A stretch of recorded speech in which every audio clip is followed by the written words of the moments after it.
सावरायदों बे सोरखारा बोसोरसेयाव मोनबैसे लामा मावखो मोनबैसे दालांनि खामानि मावखो आं स्वयं मुसलपुर ओनसोलनि सासे माने मा होनो बिनि नागरिक बिनि एक्स एमएलए एक्स एम बेवहाय दिनैसिम फाक्का ससेबो लामा जायाखै गोदानै दलां गंसेबो जायाखै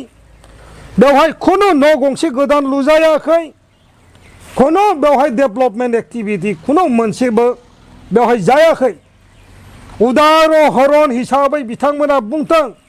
जे मुसलपुराव मा गोदान खामानि मावखो बेजों लोगोसे बुंनांगोन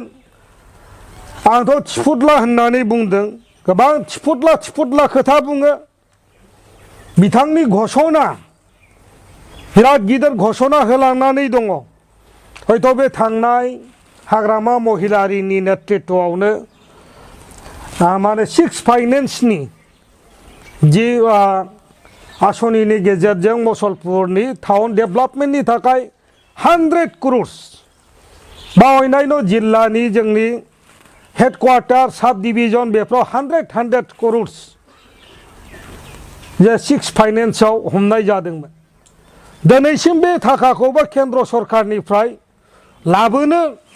सक्षम जायाखै इभेन DRDनि दिनैसिम गोदानै खुनु फान्डिं जायाखै दासिम एक बोसोरनि बारलांबाय एक बोसोर जाबाय किन्तु दिनैसिम DRDनि खुनु गोदान थाखा फैसा फैयाखै खुनु गोदान आसनि लानाय जायाखै दिरिङाव दालां फोसावहैदों बे माने सुबनखाता टु निकासि रडनि दिरिं दैनि सायाव जिहेतु बायनानै थानाय दालां बे दालांखौ घोषणा खालामदों रायजोनि सिगाङाव जे बेखौ बले माने मा होनो गोदानै लुफुंजासिगोन किन्तु घोषणा जानायनि दिनै एक बोसोर जालांबाय बे दालाङाथ' दाबो जायाखै बयबो नुदों जों बेखौ ओरैनो प्रतिक्रियानि नामाव होनाय प्रतिक्रिया नङा बे जाहैबाय बास्तब दिनै नोंथांमोना थां बेवहाय नुगोन बे दालाङा गोबायैनो दङ दासिमबो बिदि गोबां माखासे खामानिफोर दं नैबेबो बुंनांगोन मुसलपुर जौगानायनि 100 कौटि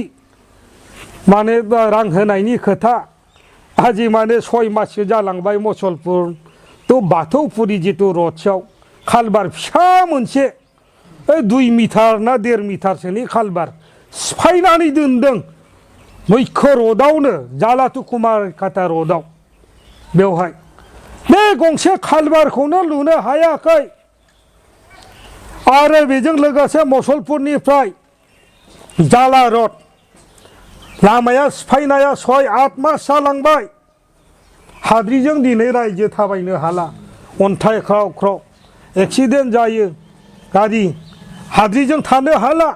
दै सारनाय गैया दिनैसिम फाक्का जागोन होनना रायजोआ सानदोंमोन आसा खालामदोंमोन किन्तु 8 माससो दिनै बिदिनो दङ बेनो फोरमान मुसलपुरानो बिराद जोंगा मागा जासिगोन बिनि उदाहरन हिसाबै मोनसेबो खामानि देखायनो हाया बे जोंहा कालचारेल भवन लुनाय दंमोन दिनै माबा खोरखि सिफायो माखौबा लुफिनो आरो दिनै माबा डिस्ट्रिक्ट सेन्टाराव माबा एसे लुखोदों लुखानायनि सायाव लुदों बायाव जोंहा कमिउनिटि हल दंमोन मा खालामनो नागिरदों रायजोआ दिनै स्पष्ट नङा बेसे थाखानि स्किम मा खालामगोन